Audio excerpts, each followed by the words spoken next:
Stages of film production. Film production ആ ഒരു വാക്കിൽ തന്നെ ഒരു കാര്യം വ്യക്തമാണ്. സിനിമയെ വ്യാവസായിക അടിസ്ഥാനത്തിൽ നിർമ്മിക്കുന്നതിനെയാണ് ഫിലിം പ്രൊഡക്ഷൻ എന്ന് പറയുന്നത്. നമ്മൾ കഴിഞ്ഞ ക്ലാസ്സിൽ പറഞ്ഞു, സാധാരണയായിട്ട് ഇവിടെ ഏറ്റവും കൂടുതൽ സിനിമകൾ നിർമ്മിക്കപ്പെടുന്നത് ഒരു കഥയിൽ നിന്നുമായിരിക്കും. എൻ്റെ കയ്യിൽ ഒരു കഥയുണ്ട്, ആ കഥ എനിക്കിഷ്ടമാണ്, എനിക്കതിനോട് വൈകാരികമായിട്ടുള്ള ഒരു അടുപ്പമുണ്ട്, എന്നെപ്പോലെ തന്നെ ആ കഥയെ ഇഷ്ടപ്പെടാൻ സാധ്യതയുള്ള ഒരു സംവിധായകനെ ഞാൻ കണ്ടുപിടിക്കുന്നു, ആ കഥയെ ഇഷ്ടപ്പെടാൻ സാധ്യതയുള്ള ഒരു പ്രൊഡ്യൂസറെയും കണ്ടെത്തുന്നു, അങ്ങനെ ആ സിനിമ തുടങ്ങുന്നു. അതാണ് നിലവിലെ രീതി എന്ന് പറയുന്നത്. ഇതിനകത്തൊരു കാര്യം ശ്രദ്ധിച്ചോ, എൻ്റെ കയ്യിലുള്ള കഥ എനിക്കിഷ്ടമാണ്, ആ സംവിധായകന് ഇഷ്ടമാണ്, ആ പ്രൊഡ്യൂസർക്കും ഇഷ്ടപ്പെട്ടു. എന്നാൽ ഞാൻ എപ്പോഴെങ്കിലും ചിന്തിച്ചിട്ടുണ്ടോ, ഈ ഒരു സിനിമ പുറത്തിറങ്ങിക്കഴിഞ്ഞാൽ ഏത് പ്രേക്ഷകർക്കായിരിക്കും ഈ സിനിമ ഇഷ്ടപ്പെടാൻ സാധ്യതയുള്ളത്? കേരളത്തിൽ ഏകദേശം 3.5 കോടി മനുഷ്യരുണ്ട്.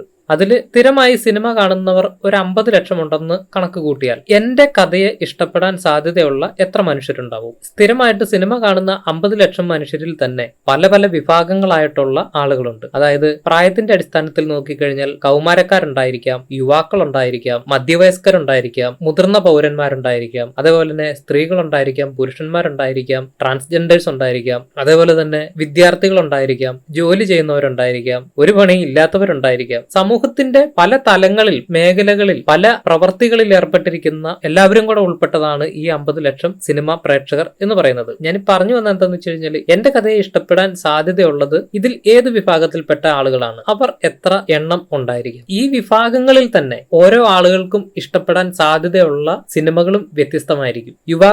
എല്ലാ യുവാക്കൾക്കും എല്ലാത്തരം സിനിമകളും ഇഷ്ടമാകണമെന്നില്ല. ചിലർക്ക് റൊമാൻറ്റിക് സിനിമകൾ ഇഷ്ടപ്പെടാം, ചിലർക്ക് ഫൈറ്റ് ഉള്ള സിനിമകൾ ഇഷ്ടപ്പെടാം, ചിലർക്ക് ടെക്നോളജിയായിട്ട് ബന്ധപ്പെട്ട സിനിമകൾ ഇഷ്ടപ്പെട്ടെന്ന് വരാം. അങ്ങനെ പല വിധത്തിലുള്ള അഭിരുചികളും ഈ പറഞ്ഞിട്ടുള്ള ഓരോ വിഭാഗത്തിൽപ്പെട്ട മനുഷ്യർക്കും ഉണ്ടായിരിക്കും. അപ്പൊ ഞാൻ ആദ്യം ആലോചിക്കേണ്ടത് എനിക്ക് എന്റെ കഥ ഇഷ്ടപ്പെട്ടോ എന്നുള്ളതല്ല, എന്റെ കഥയെ ഇഷ്ടപ്പെടാൻ സാധ്യതയുള്ള പ്രേക്ഷക വിഭാഗം ഏതാണ്, അവർ എത്ര അധികം ഈ കേരളത്തിൽ ഉണ്ടായിരിക്കാം, അതിൽ എത്ര ആളുകൾ തിയേറ്ററിൽ വന്ന് സിനിമ കാണാനുള്ള സാധ്യതയുണ്ട്, എന്റെ സിനിമ തിയേറ്ററിൽ വന്നു കഴിഞ്ഞാൽ ഇത് വിജയിക്കാനുള്ള സാധ്യതയുണ്ടോ, അതിനെക്കുറിച്ച് വ്യക്തമായിട്ടുള്ള ഒരു പഠനം നടത്തിയതിന് ശേഷം മാത്രമേ എന്റെ സിനിമ നിർമ്മിക്കാൻ പാടുള്ളൂ. എന്റെ കഥ സിനിമയായി കാണണം എന്നുള്ള ആഗ്രഹം എനിക്കുണ്ട് എന്ന് വെച്ചത് സമൂഹത്തിലുള്ള എല്ലാവർക്കും ഉണ്ടാകണമെന്ന് യാതൊരു താല്പര്യവുമില്ല. സമൂഹത്തിലുള്ള പ്രേക്ഷകരെ സംബന്ധിച്ചിടത്തോളം അവർക്ക് ആസ്വദിക്കാൻ പറ്റിയത്, അവരെ എന്റർടൈൻ ചെയ്യിക്കുന്ന സിനിമകളാണ് അവർ കയറി കാണത്തുള്ളൂ. ഈ ഒരു രീതിയിൽ പ്രേക്ഷകരെ കണക്കിലെടുത്തുകൊണ്ട് അവർക്ക് ആവശ്യമായിട്ടുള്ള ഒരു പ്രോഡക്റ്റ് ആയിട്ട് സിനിമയെ നിർമ്മിക്കുന്ന രീതിക്ക് പറയുന്ന പേരാണ് ഫിലിം പ്രൊഡക്ഷൻ. അതായത് അത് വ്യാവസായിക അടിസ്ഥാനത്തിൽ സിനിമയെ നിർമ്മിക്കുന്ന ഒരു രീതിയാണെന്നാണ് നമ്മൾ മനസ്സിലാക്കേണ്ടത്. ഏതൊരു കമ്പനിയും ഒരു പ്രോഡക്റ്റ് നിർമ്മിച്ച് മാർക്കറ്റിലേക്ക് എത്തിക്കുന്നത് ആ മാർക്കറ്റിൽ അതിന് ഡിമാൻഡ് ഉണ്ടോ എന്നുള്ളതിനെ കുറിച്ച് ഒരു പഠനം നടത്തിയതിനു ശേഷമായിരിക്കും. ഉദാഹരണത്തിന്, നിങ്ങളുടെ കയ്യിൽ ഇപ്പോൾ ഇരിക്കുന്ന ഒരു മൊബൈൽ ഫോൺ, അത് ഏത് കമ്പനിയുടേതും ആകാം. എന്നാൽ എല്ലാവരുടെയും കയ്യിലിരിക്കുന്നത് ഒരേ കമ്പനിയുടെ ഒരിക്കലും ആകില്ല. ചിലരുടെ കയ്യിൽ സാംസങ് ആയിരിക്കാം, ചിലരുടെ കയ്യിൽ ഐഫോൺ ആയിരിക്കാം, ചിലരുടെ കയ്യിൽ ഓപ്പോയോ വിവോയോ അങ്ങനെ പലതും ആയിരിക്കാം. എന്തുകൊണ്ട് എന്റെ കയ്യിലിരിക്കുന്നത് ആപ്പിൾ ഫോൺ ആകുന്നു, അല്ലെങ്കിൽ എന്തുകൊണ്ട് എന്റെ കയ്യിലിരിക്കുന്നത് സാംസങ് ഫോൺ ആകുന്നു? അതിനൊരു കാരണമുണ്ട്. ആ കാരണത്തെ അഡ്രസ്സ് ചെയ്ത് ആ കമ്പനി അതിനനുസരിച്ചുള്ള പ്രോഡക്റ്റ് പുറത്തിറക്കിയത് കൊണ്ട് മാത്രമാണ് ഞാൻ അത് വാങ്ങാൻ തയ്യാറാവുന്നത്. എന്നതുപോലെ എന്റെ അഭിരുചികളെ മനസ്സിലാക്കി നിർമ്മിക്കപ്പെട്ട ഒരു സിനിമ മാത്രമേ ഞാൻ കയറി തിയേറ്ററിൽ പോയി കാണത്തുള്ളൂ. മിക്കവാറും സിനിമകൾ ഈ രീതിയിൽ ഏത് ഓഡിയൻസിന് വേണ്ടിയിട്ടാണെന്നുള്ള കൃത്യമായിട്ടുള്ള പഠനം നടത്തിയതിനു ശേഷം ഇറക്കുന്ന സിനിമകളല്ല. ആക്സിഡന്റലി അങ്ങനെ സംഭവിച്ചു പോകുന്നതാണ്. അങ്ങനെ വിജയം കൈവരിക്കുന്ന സിനിമകളാണ് ബഹുഭൂരിപക്ഷം ഉള്ളത്. അതേസമയം കഴിഞ്ഞ 2024-25 കാലഘട്ടത്തിൽ തിയേറ്ററിൽ വന്ന് വിജയിച്ചിട്ടുള്ള സിനിമകൾ എടുത്ത് പരിശോധിച്ചാൽ അതിന്റെ പിന്നിൽ പ്രബലമായിട്ടുള്ള നല്ലൊരു പ്രൊഡക്ഷൻ കമ്പനി ഉണ്ടെന്ന് നമുക്ക് കാണാൻ പറ്റും. പ്രത്യേകിച്ച് എടുത്തു പറയേണ്ടതാണ് മമ്മൂട്ടി കമ്പനി. ഒരു ബിസിനസ് പ്രോജക്റ്റ് രൂപപ്പെടുന്നത് എങ്ങനെയാന്ന് വെച്ച് കഴിഞ്ഞാൽ, ആദ്യമായിട്ട് സിനിമയെ ഒരു വ്യവസായമായി എടുക്കാം എന്ന് ഒരു വ്യവസായി വിചാരിക്കുന്നതിനെയാണ് ബിസിനസ് ആശയം എന്ന് പറയുന്നത്. അഥവാ സിനിമ എന്നത് നല്ലൊരു വ്യവസായമാണ്, സിനിമ നിർമ്മിച്ച് നമുക്ക് മാർക്കറ്റ് ചെയ്യാൻ പറ്റും, അതിൽ നിന്നും വരുമാനം ഉണ്ടാക്കാൻ പറ്റും എന്ന് ഒരു വ്യവസായി മനസ്സിലാക്കുന്നതിനെയാണ്, അല്ലെങ്കിൽ അയാൾ അതിനു വേണ്ടിയിട്ട് തീരുമാനം എടുക്കുന്നതിനെയാണ് ബിസിനസ് ആശയം എന്ന് പറയുന്നത്, അല്ലെങ്കിൽ ഒരു പ്രോജക്റ്റിന്റെ തുടക്കം എന്ന് പറയുന്നത്. അടുത്തതായിട്ട് ആ ഒരു ബിസിനസ് ആശയം നടപ്പിലാക്കാനായിട്ട് ഒരു കമ്പനി ഫോം ചെയ്യുക, ഒരു രജിസ്ട്രേഡ് കമ്പനി ഉണ്ടാവുക എന്നുള്ളതാണ്. പല രീതിയിലുള്ള കമ്പനികളുണ്ട്. Private limited company, LLP company, അങ്ങനെ പല രീതിയിലുള്ള കമ്പനികളുണ്ട്. ആ കമ്പനികളെ കുറിച്ചൊക്കെ നമുക്ക് മറ്റൊരു ക്ലാസ്സിൽ വിശദമായിട്ട് സംസാരിക്കാം. ഒരു കമ്പനി രജിസ്റ്റർ ചെയ്യുന്നതിന് പല കാരണങ്ങളുണ്ട്. ഒന്നാമതായിട്ട് ഇതൊരു വ്യവസായമായിട്ട് എടുത്തു കഴിയുമ്പോൾ നിയമപരമായിട്ടുള്ള ഒരുപാട് കാര്യങ്ങൾ ചെയ്യേണ്ടതായിട്ടുണ്ട്. അതിനൊക്കെ ഒരു രജിസ്ട്രേഡ് കമ്പനി ഉണ്ടായിരിക്കുക എന്നുള്ളത് വളരെ പ്രധാനപ്പെട്ട ഒരു കാര്യമാണ്. ഒരു ഫിലിം പ്രൊഡക്ഷൻ കമ്പനി രജിസ്റ്റർ ചെയ്ത് കഴിഞ്ഞാൽ നമ്മുടെ പ്രോജക്റ്റിന് വേണ്ട മൂന്നാമത്തെ കാര്യം എന്ന് പറയുന്നത് മാർക്കറ്റ് സ്റ്റഡിയാണ്. നമ്മൾ നേരത്തെ പറഞ്ഞതുപോലെ തന്നെ കേരളത്തിലെ സിനിമാ പ്രേക്ഷകരുടെ ആവശ്യങ്ങളെ, സിനിമയിൽ അവർ കാണാൻ ആസ്വദിക്കാൻ ഇഷ്ടപ്പെടുന്ന കാര്യങ്ങളെ മനസ്സിലാക്കുക എന്നുള്ളതാണ് ഈ ഒരു മാർക്കറ്റ് സ്റ്റഡിയുടെ പ്രധാനപ്പെട്ട ഉദ്ദേശം എന്ന് പറയുന്നത്. അടുത്തതാണ് ബിസിനസ് സ്ട്രാറ്റജി എന്ന് പറയുന്നത്. നമ്മൾ കേരളത്തിലെ ഓഡിയൻസിനെ കുറിച്ച് ഒരു പഠനം ഉണ്ടാക്കുന്നു. ആ പഠനത്തിന്റെ റിപ്പോർട്ട് വെച്ചിട്ട് ഒരു നിശ്ചിത വിഭാഗം പ്രേക്ഷകർക്ക് ഒരു നിശ്ചിത രീതിയിലുള്ള ഒരു സിനിമ കാണാനുള്ള താല്പര്യമുണ്ട്, അവരുടെ അഭിരുചി ഇന്നതാണ് എന്ന് നമ്മൾ വ്യക്തമായിട്ട് മനസ്സിലാക്കുന്നു. ഈ അഭിരുചികൾ എപ്പോഴും മാറിക്കൊണ്ടാണ് ഇരിക്കുന്നത് എന്നുള്ളത് കൊണ്ടാണ് മാർക്കറ്റ് സ്റ്റഡി എപ്പോഴും പ്രധാനപ്പെട്ടായിട്ട് വരുന്നത്. അതായത് 2010 യുവാക്കൾക്കുണ്ടായിരുന്ന ഇഷ്ടങ്ങളല്ല 2015 യുവാക്കൾക്ക് സിനിമയിൽ കാണാൻ ഇഷ്ടമുള്ള കാര്യങ്ങൾ. അതേപോലെ 2020 2024 2025 ഒക്കെ വരുമ്പോൾ അവരുടേതായിട്ടുള്ള ഇഷ്ടങ്ങൾ മാറിക്കൊണ്ടായിരിക്കുന്നത്. 2026 വേണ്ടിയിട്ടാണ് നമ്മൾ ഒരു സിനിമ നിർമ്മിക്കാൻ ഇന്ന് പ്ലാൻ ചെയ്യുന്നതെങ്കിൽ 2026 നമ്മുടെ ടാർഗറ്റ് ഓഡിയൻസിന് ഇഷ്ടപ്പെടാൻ സാധ്യതയുള്ള, അവർ സിനിമയിൽ കാണാനും ആസ്വദിക്കാനും താല്പര്യപ്പെടുന്ന കാര്യങ്ങൾ എന്തൊക്കെയാണ്, അതിനെക്കുറിച്ചുള്ള വ്യക്തമായിട്ടുള്ള ഒരു റിപ്പോർട്ട് നമ്മൾ ഉണ്ടാക്കിയെടുത്തതിന് ശേഷമാണ് ബിസിനസ് സ്ട്രാറ്റജി നിർമ്മിക്കുന്നത്. നമ്മുടെ പഠന റിപ്പോർട്ടുകളെ വെച്ചുകൊണ്ട് ഒരു നിശ്ചിത ഓഡിയൻസിന് വേണ്ടിയിട്ട് ഇന്ന കാര്യങ്ങൾ വെച്ചുകൊണ്ടുള്ള ഒരു സിനിമ ഉണ്ടാകണം എന്ന് തീരുമാനിക്കുന്നതിനെയാണ് ബിസിനസ് സ്ട്രാറ്റജി സെറ്റ് ചെയ്യുക എന്ന് പറയുന്നത്. ഇതുവരെയുള്ള കാര്യങ്ങൾ ഒന്നുകൂടെ നോക്കിയേ. ഒന്ന്, സിനിമ ഒരു ബിസിനസ് ആയിട്ട് എടുക്കാം എന്നുള്ള ആശയം. രണ്ടാമത്, ആ ആശയത്തിന് വേണ്ടി നിയമപരമായി ഒരു കമ്പനി രജിസ്ട്രേഷൻ ചെയ്യുന്നു. മൂന്നാമതായിട്ട്, നമ്മുടെ മാർക്കറ്റിലെ ഓഡിയൻസിനെ പഠനവിധേയമാക്കുന്നു. നാലാമതായിട്ട്, നമ്മളുടെ നിശ്ചിത ടാർഗറ്റ് ഓഡിയൻസിനെ കണ്ടെത്തുന്നു. അവർക്ക് വേണ്ടി നിർമ്മിക്കുന്ന സിനിമയിൽ എന്തൊക്കെ കാര്യങ്ങളെ ഉൾപ്പെടുത്തണം, അതേപോലെ തന്നെ അതെങ്ങനെയാണ് മാർക്കറ്റ് ചെയ്യേണ്ടത്, അതിനെക്കുറിച്ചുള്ള ഒരു ബിസിനസ് സ്ട്രാറ്റജി നമ്മൾ സെറ്റ് ചെയ്യുന്നു. അടുത്ത പ്രധാനപ്പെട്ട കാര്യം എന്ന് പറയുന്നത് ഒരു പ്രൊഡക്ഷൻ കൺട്രോളറെ നമ്മളുടെ കമ്പനിക്ക് നിയമിക്കുക എന്നുള്ളതാണ്. നിലവിൽ സിനിമാ രംഗത്ത് പ്രൊഡക്ഷൻ കൺട്രോളർ എന്ന് പറയുന്നത് ഒരു വ്യക്തിയായിരിക്കും. അതേസമയം ഒരു പ്രൊഡക്ഷൻ കമ്പനിയെ സംബന്ധിച്ചിടത്തോളം ഒരു വ്യക്തി എന്ന നിലയിൽ നിന്നും മാറി ഒരു സംവിധാനമായിരിക്കും, അതായത് ഒരു പ്രൊഡക്ഷൻ കൺട്രോളിംഗ് സിസ്റ്റം ആയിരിക്കും ഉണ്ടായിരിക്കേണ്ടത്. അത്തരം കാര്യങ്ങളെക്കുറിച്ച് നമുക്ക് മറ്റൊരു ക്ലാസ്സിൽ വിശദമായി തന്നെ പഠിക്കുന്നുണ്ട്. പ്രൊഡക്ഷൻ കൺട്രോളറുടെ പ്രധാനപ്പെട്ട ഉത്തരവാദിത്തങ്ങൾ എന്ന് പറയുന്നത് കമ്പനി ആവശ്യപ്പെടുന്ന അഭിനേതാക്കളെയും ടെക്നീഷ്യൻസിനെയൊക്കെ ഈ സിനിമയിലേക്ക് കൊണ്ടുവരിക, അവരുമായിട്ട് എഗ്രിമെന്റ് ചെയ്യിക്കുക, അതേപോലെ തന്നെ പ്രൊഡക്ഷനുമായിട്ട് ബന്ധപ്പെട്ട് നടക്കുന്ന എല്ലാ പ്രവർത്തനങ്ങളെയും ഏകോപിപ്പിക്കുകയും മേൽനോട്ടം വഹിക്കുകയും ചെയ്യേണ്ടത് ഈ പ്രൊഡക്ഷൻ കൺട്രോളറുടെ ഉത്തരവാദിത്തമാണ്.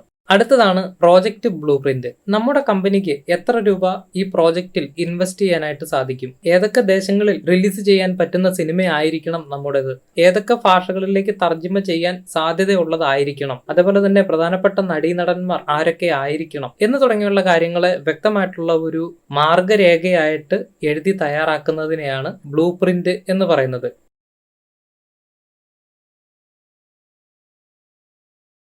അടുത്ത ഘട്ടം എന്ന് പറയുന്നത് ഡെവലപ്മെന്റ്. പ്രോജക്റ്റ് ബ്ലൂ പ്രിന്റ് ഉണ്ടാക്കിയതിന് ശേഷം അതിൽ പറയുന്നതായിട്ടുള്ള കാര്യങ്ങൾക്ക് ഏറ്റവും അനുയോജ്യമായിട്ടുള്ള ഒരു കഥയെ തിരഞ്ഞെടുക്കുക എന്നുള്ളതാണ് ഡെവലപ്മെന്റ് സ്റ്റേജിലെ ഒന്നാമത്തെ കാര്യം. കഥ തിരഞ്ഞെടുക്കുന്നതിന് പല വഴികളുണ്ട്. ഒന്ന്, നിലവിലുള്ള ഏതെങ്കിലും നോവലുകളിൽ നിന്നോ കഥയിൽ നിന്നോ നാടകങ്ങളിൽ നിന്നോ മറ്റേതെങ്കിലും ഭാഷയിൽ ഇറങ്ങിയിട്ടുള്ള സിനിമയിൽ നിന്നോ ഒക്കെ നമുക്ക് കഥ തിരഞ്ഞെടുക്കാനായിട്ട് സാധിക്കും. അതുകൂടാതെ കഥാകൃത്തുക്കളിൽ നിന്നും തിരക്കഥാകൃത്തുക്കളിൽ നിന്നും കഥകൾ ക്ഷണിക്കുവാനായിട്ട് സാധിക്കും. അതും കൂടാതെ മറ്റൊരു മാർഗമുള്ളത്, നമ്മുടെ പ്രോജക്റ്റ് ബ്ലൂ പ്രിന്റ് പറഞ്ഞു കൊടുത്താൽ അതിനനുസരിച്ച് കഥ എഴുതാൻ പറ്റിയ ടാലന്റഡ് ആയിട്ടുള്ള ആളുകൾ ഉണ്ടോ എന്നുള്ളതാണ്. നിലവിൽ അത്തരത്തിലുള്ള ആളുകൾ വളരെ ചുരുക്കമാണ്. പക്ഷെ നമ്മുടെ ഈ അഡ്വാൻസ്ഡ് ഫിലിം പ്രൊഡക്ഷൻ പഠിച്ചു കഴിഞ്ഞിറങ്ങി വരുന്ന ഒരാൾക്ക് ആ രീതിയിൽ ഒരു ബ്ലൂ പ്രിന്റ് തന്നു കഴിഞ്ഞാൽ ഒരു 4-5 ദിവസത്തിനുള്ളിൽ ഒരു കഥയുണ്ടാക്കി ആ പ്രൊഡക്ഷൻ കമ്പനിയോട് പറഞ്ഞു കേൾപ്പിക്കാൻ സാധിക്കണം. അതിനുള്ള അറിവും കഴിവും നിങ്ങൾക്ക് ഇതിൽ നിന്ന് നേടാൻ കഴിയും എന്ന് തന്നെയാണ് ഞങ്ങൾ വിശ്വസിക്കുന്നത്. നമ്മുടെ പ്രോജക്റ്റിന് അനുയോജ്യമായിട്ടുള്ള ഒരു കഥ